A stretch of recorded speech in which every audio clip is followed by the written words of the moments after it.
बिस्मिल्लाहिर्रहमानिर्रहीम। अस्सलाम वालेकुम डियर स्टूडेंट, मैडम कॉस्टर इंग्लिश ग्रामर के लेक्चर के साथ। स्टूडेंट्स, लास्ट लेक्चर में हम लोगों ने वर्ब ट्रांजिटिव एंड इंट्रांजिटिव के बारे में पढ़ा था। इस लेक्चर में हम लोग finite, non finite verbs, gerund, infinitives and participle के बारे में पढ़ेंगे। अगर मेरे चैनल पे नए हैं तो सब्सक्राइब कर दीजिए, बेल आइकन को प्रेस कर दीजिए ताकि आने वाले लेक्चर्स आप लोगों को सबसे पहले मिलते रहे। वीडियो अच्छी लगे तो लाइक एंड शेयर कर दीजिएगा ताकि दूसरे लोगों को भी फायदा हो। स्टार्ट करते हैं। फाइनाइट वर्ब क्या है? फाइनाइट वर्ब एक्चुअल वर्ब होते हैं जो सेंटेंस की जड़ कहलाते हैं। फाइनाइट वर्ब मेन वर्ब होती है और ये रूट वर्ड होती है जो बाकी सेंटेंस को ड्राइव कर रही होती है। फाइनाइट वर्ब लिमिटेड होती है सब्जेक्ट के साथ और ये चेंज होती है according to tense, number, person. यानी कि सब्जेक्ट किस जमाने में परफॉर्म कर रहा है, सब्जेक्ट का नंबर क्या है, सब्जेक्ट का पर्सन क्या है, सिंगुलर है, प्लूरल है, फर्स्ट, सेकंड, थर्ड, मतलब ये बाउंड हो जाती है सब्जेक्ट के साथ। तो ये फिर ये चेंज होती रहती है, जिस तरह से टेंस चेंज होगा, नंबर चेंज होगा, पर्सन चेंज होगा, उसके अकॉर्डिंगली चेंज होगी। अब हम एग्जांपल्स की मदद से समझते हैं कि ये किस तरह से टेंस के साथ चेंज होती है और किस तरह से नंबर और पर्सन के साथ चेंज होती है। I go to school subject I perform the action in the present tense। यहाँ पे I का जो फंक्शन है वो प्रेजेंट टेंस में हो रहा है, तो वर्ब भी उसके अकॉर्डिंगली यहाँ पे यूज हो रही है। Rabia went to school subject Rabia performed the action in the past tense। यहाँ पे एक्शन पास्ट टेंस में है तो वर्ब भी अकॉर्डिंग टू टेंस चेंज हो गई है। जो सब्जेक्ट का एक्शन है वो पास्ट टेंस में है तो वर्ब भी उसी के साथ बाउंड हो गई है। I will go tomorrow subject I perform the action in the future tense. Future tense में एक्शन है तो यहाँ पे भी वर्ब उसके अकॉर्डिंगली बाउंड है, उसके साथ ही चल रही है सब्जेक्ट के साथ। यानी मैं स्कूल जाती हूँ या जाता हूँ, राबिया स्कूल गई एंड मैं जाऊंगी कल या जाऊंगा, जो भी है। मतलब जिस जमाने में एक्शन होगा वर्ब उसी जमाने के हिसाब से खुद को बदल लेगी। ये लिमिटेड है सब्जेक्ट के साथ और सब्जेक्ट की जो भी परफॉर्मेंस है वो सब्जेक्ट के टेंस में परफॉर्म कर रहा है, सब्जेक्ट का नंबर क्या है, सब्जेक्ट का पर्सन क्या है। आगे चल के देखते हैं कि ये हमारी जो वर्ब है फाइनाइट वर्ब, ये पर्सन के हिसाब से किस तरह से चेंज होती है। फाइनाइट वर्ब चेंज होती है according to person, first person, second person, third person. ये यहाँ पे पूरी लिस्ट दी हुई है। First, second, third male, female, बेजान, first person plural, second person plural, third person plural. अच्छा, इट जो है ये बेजान चीज़ों के लिए भी यूज़ होता है, ये दरख्तों के लिए भी यूज़ होता है, ये जानवरों के लिए भी इस्तेमाल होता है। तो इसके बारे में हम लोगों ने आगे चल के पढ़ना है डिटेल में, तो वो फिर बाद में देखेंगे। अभी हम लोग सिर्फ ये देख रहे हैं कि हमारी फाइनाइट वर्ब किस तरह से हमारे पर्सन के साथ चेंज होती है। I sleep early, verb sleep perform according to subject I, first singular person. You sleep early, verb sleep perform according to the subject you, second person. Yumna sleeps at 10 p.m. Verb sleeps perform according to the subject Yumna, third singular person। अब जहां पे हमारे पास third singular person या ही, she, it आएगा तो वहां पे जो हमारी वर्ब होती है वो चेंज होती है किसमें, एस या ई एस में। उसके साथ एस या ई एस का इजाफा हो जाता है। तो ये जब हम टेंसेस पढ़ेंगे तो उसमें इसके बारे में पढ़ेंगे। फिलहाल ये देखिए कि हमारी फाइनाइट वर्ब किस तरह से पर्सन के अकॉर्डिंगली चेंज हो रही है, यानी ये बाउंड हो रही है सब्जेक्ट के साथ, और सब्जेक्ट का पर्सन क्या है उसके हिसाब से ये खुद को बदल रही है। अब हम देखते हैं फाइनाइट वर्ब किस तरह से नंबर्स के साथ चेंज होती है, यानी सब्जेक्ट का नंबर जो है उसके हिसाब से ये किस तरह से चेंज होती है। Mango is of yellow colour, mango पीले रंग का है। Mangoes are of red colour, आम लाल रंग के हैं।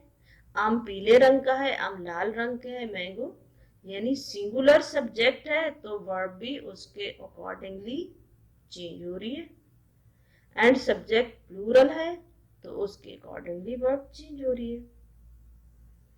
तो हमने जाना कि जो हमारी फाइनाइट वर्ब है वो क्या होती है, वो मेन वर्ब होती है सेंटेंस की, और ये बाउंड होती है किसके साथ, हमारे सब्जेक्ट के साथ, और सब्जेक्ट की परफॉर्मेंस किस टेंस में है उसके अकॉर्डिंगली चेंज होगी। सब्जेक्ट का पर्सन क्या है उसके अकॉर्डिंगली चेंज होगी। सब्जेक्ट का नंबर क्या है उसके अकॉर्डिंगली ये चेंज हो जाएगी, यानी ये लिमिटेड रहती है किसके साथ, सब्जेक्ट के साथ। अब हम देखते हैं कि नॉन फाइनाइट वर्ब्स क्या होती है।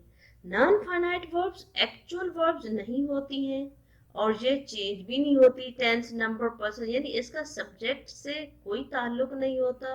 ये एज ए एक्शन कोई परफॉर्म नहीं करती सेंटेंस में। हम लोगों ने वर्ब के बारे में जब वर्ब का लेक्चर हमारा था तो उसमें पढ़ा था कि वर्ब क्या होती है, वर्ब एक्शन होता है, यानी जो जो किसी काम का करना होता है उसको वर्ब कहते हैं। जो भी एक्शन परफॉर्म किया जाता है वो वर्ब होती है।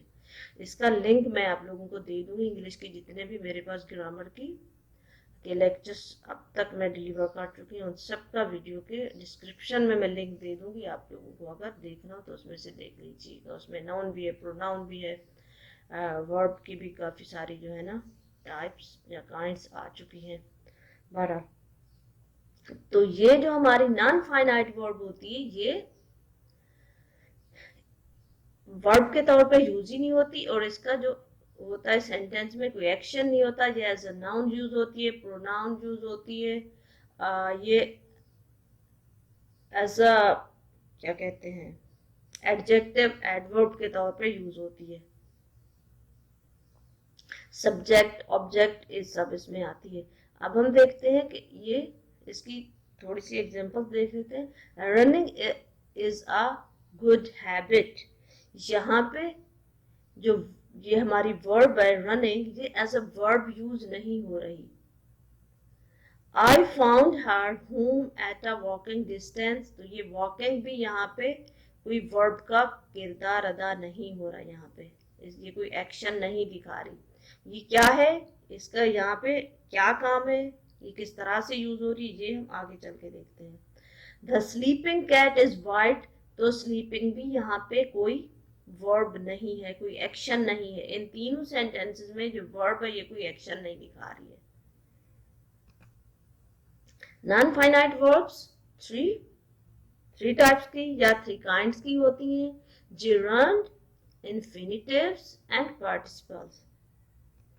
जिरंड क्या होती है, जिरंड जो वर्ब होती है वो नाउन की जगह पे आ जाती है, और इसके साथ फर्स्ट फॉर्म ऑफ वर्ब के साथ आईएनजी का इजाफा हो जाता है।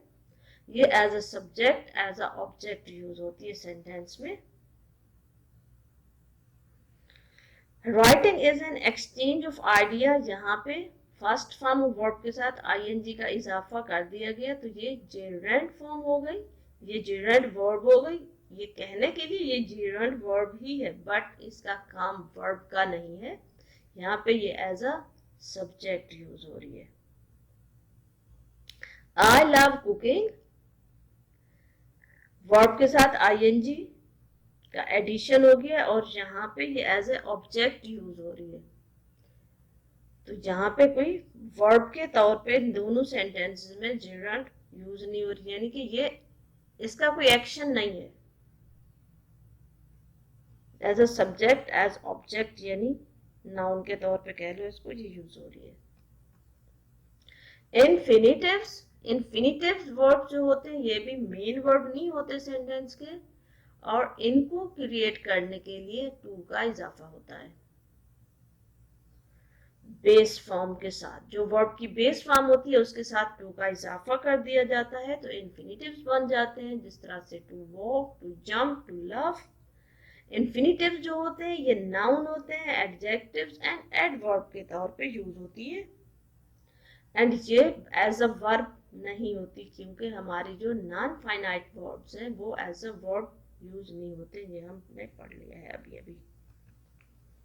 एग्जाम्पल्स देखिए, she wants to write, this is the most important thing to know, adverb, her voice is pleasant to hear। तो किसी भी सेंटेंस में यहां से एज अ वर्ब यूज नहीं हो रहे, बल्कि यहाँ पे ये हमारी इन्फिनिटिव वर्ब के तौर पे यूज हो रहे हैं, कहीं पे एडजेक्टिव, कहीं पे नाउन, कहीं पे एडवर्ब। पार्टिसिपल्स भी मेन वर्ब नहीं होती है सेंटेंस में, और इसका फंक्शन एडजेक्टिव्स का होता है। पीछे हमने देखा नाउन, एडजेक्टिव, एडवर्ब के तौर पे हमारे जो जिरंड एंड इन्फिनिटिव्स थी वो यूज हो रही थी। पार्टिसिपल्स में ये सिर्फ एडजेक्टिव के तौर पे ही यूज होती है वर्ब। पार्टिसिपल में प्रेजेंट पार्टिसिपल होता है, past participle and perfect participle आ जाता है। एग्जाम्पल से समझते हैं। प्रेजेंट पार्टिसिपल में क्या होता है कि फर्स्ट फॉर्म ऑफ वर्ब के साथ आईएनजी लगती है, लेकिन हमने पीछे पढ़ा कि जेरंड वर्ब के साथ भी हमारी फर्स्ट फॉर्म के साथ आईएनजी लगती है। लेकिन कंफ्यूज मत होइए, यहाँ पे और वहां पे फर्क ये है कि वहां पे एज अ नाउन यूज हो रही थी, as a subject, as a object, लेकिन इधर इसका काम एडजेक्टिव का है। एडजेक्टिव क्या होती है? क्वालिटी को बयान करना होता है। और यहाँ पे इस सेंटेंस में मेन वर्ब और होती है। I really like this singing doll. Present participle में क्या हो रहा है? यहाँ पे आपकी एक जो मेन वर्ब है वो भी प्रेजेंट में आ रही है, और साथ में जो पार्टिसिपल है फर्स्ट फॉर्म वर्ब के साथ आईएनजी लगाने के बाद ये पार्टिसिपल बन गई है, तो ये एज अ एडजेक्टिव यूज हो रही है। Past participle third form of verb के साथ थर्ड फॉर्म ऑफ वर्ब का यूज होता है, और इस ये भी एज अ एडजेक्टिव यूज होती है। इसमें भी क्या होता है, एक हमारी पास्ट पार्टिसिपल की वर्ब होती है, third form of verb, and यहाँ पे क्या होता है, मेन वर्ब होती है, एक मेन वर्ब होती है।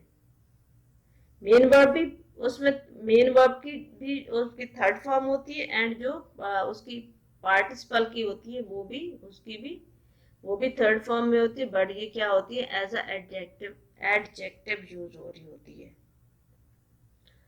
परफेक्ट पार्टिसिपल में दो तरह से इस्तेमाल होता है, active form and passive form. Active में क्या होता है, हैविंग के साथ third form of verb use होती है। Having finished this lesson, I went to attend the next class। जो पैसिव फॉर्म होती है, यहाँ पे मैं लिखना भूल गई, जो पैसिव फॉर्म होती है परफेक्ट पार्टिसिपल की, उसमें हैविंग के साथ बीइंग का इजाफा हो जाता है and third form of verb लगती है। Having been slept he became fresh।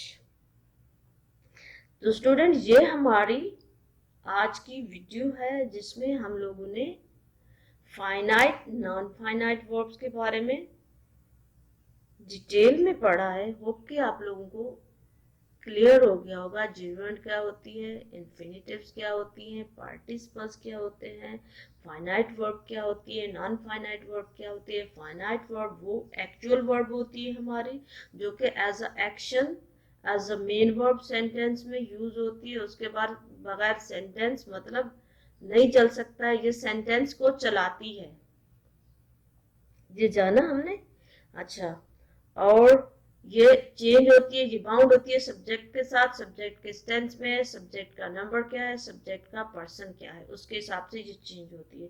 जबकि जो हमारी नॉन फाइनाइट वर्ब है वो, उसका इससे कोई ताल्लुक नहीं होता, वो बाउंड नहीं होती है, वो एक्चुअल मतलब वो वर्ब होती ही नहीं है, एज अ वर्ब वो परफॉर्म ही नहीं करती। उसका जो एक्शन होता है वो as a noun, as a adjective, as adverb होता है, और ये बिल्कुल वर्ब के तौर पे यूज नहीं होती है। इसमें क्या होता है, जिरंड होती है, इसमें इन्फिनिटिव्स होती है, और नॉन फाइनाइट में हमारे पास पार्टिसिपल्स होती है। पार्टिसिपल्स में अगेन थ्री वो हो जाती है, थ्री काइंड्स में कन्वर्ट हो जाती है, present participle, past participle and perfect participles में। तो स्टूडेंट्स, होप कि आप लोगों को ये वीडियो मेरी बहुत ज़्यादा फ़ायदा देगी, इसको पूरा देखिएगा। मिलते हैं नए लेक्चर में, तब तक के लिए टेक केयर एंड शेयर करना मत भूलिएगा।